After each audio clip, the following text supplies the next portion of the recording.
All right, so we are moving on to the addition rule. So we talked about yesterday the things that are mutually exclusive or not mutually exclusive, which is the same thing as mutually inclusive. So they are not mutually exclusive if they can occur at the same time. If they cannot occur at the same time, then we call them mutually exclusive. All right, so that's going to become important in just a minute.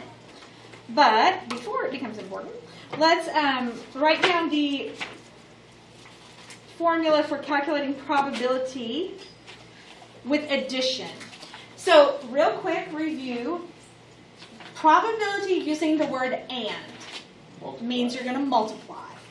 So addition is the word or. So A or B. That's so backwards. Oops. It does seem a little bit backwards.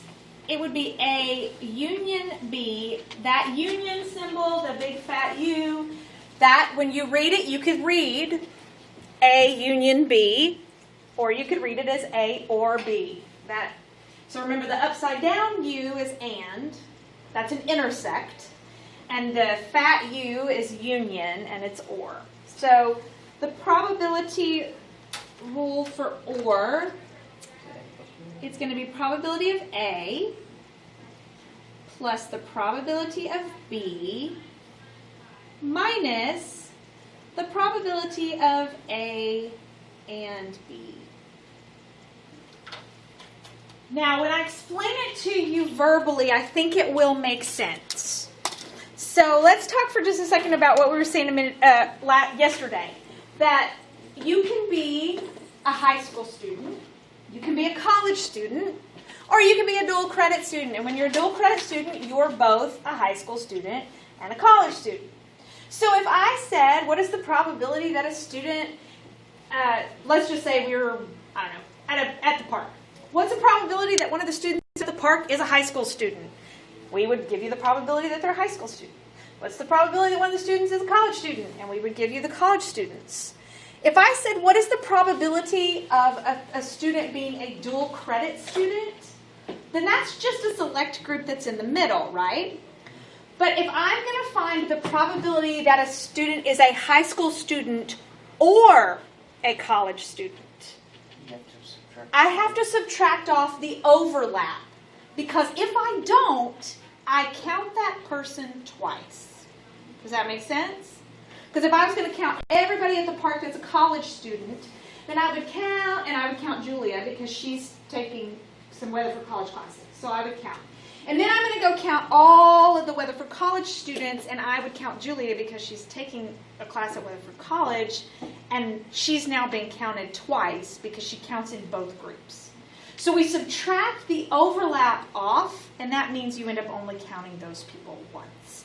That's what this A and B part is. Now that only matters if there's overlap. So if it's mutually exclusive, then... Right.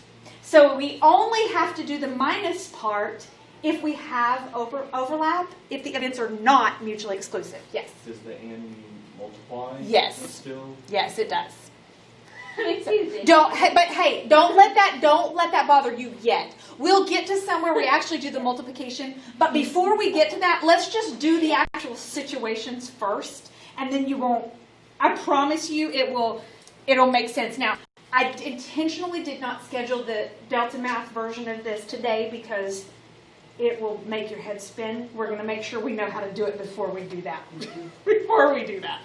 Okay, so here's what we're going to do. The 3 steps for using the addition rule to find the probabilities. First, we're going to define event A and B.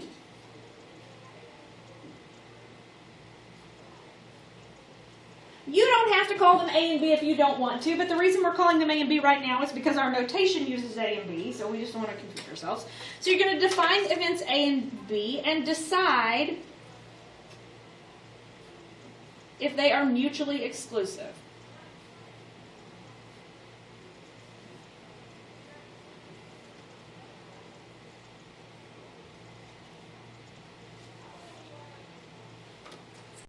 If they're mutually exclusive, our problem just got a whole lot easier We don't have to worry about the overlap.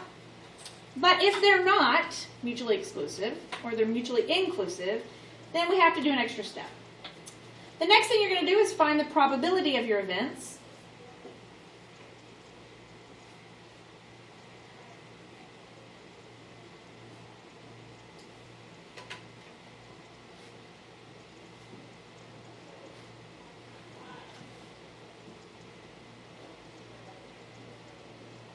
All right, so you're going to find the probability of A, you're going to find the probability of B, and if you need it, you'll find the probability of A intersect B, or the overlap. But you only need it if they're not mutually exclusive.